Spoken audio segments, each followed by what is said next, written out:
Sumabak ang kasundaluhan ng 71st Infantry Kaibigan Battalion sa iba't ibang pagsasanay upang lalong mapalakas ang kanilang kasanayan sa pagpapanatili ng seguridad at kapayapaan sa kanilang lugar.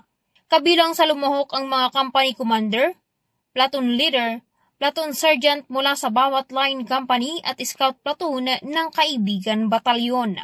Sumailalim sila sa serye ng lectures at practical exercises sa Urban Combat Operation Training, Reconnaissance and Observation Post Operation at Troop Leading Procedure Seminar.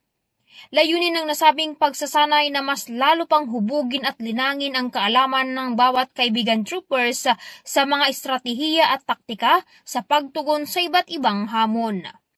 Ayon kay Lieutenant Colonel Benny Singka, Battalion Commander ng 71st Infantry Battalion, isa itong hakbang upang sukatin at subukin ang kakayahan at kaalaman ng mga ito. Aniya, bukas at laging handa ang Kaibigan Batalyon sa anumang uri ng pagsasanay upang mas lalo pang palawigin ang kaalaman at patatagin ang kapabilidad ng kaibigan troopers. Mula dito sa mga Tarampang Gasinan, ako, si MJ Ortiza, ang inyong kaugnay.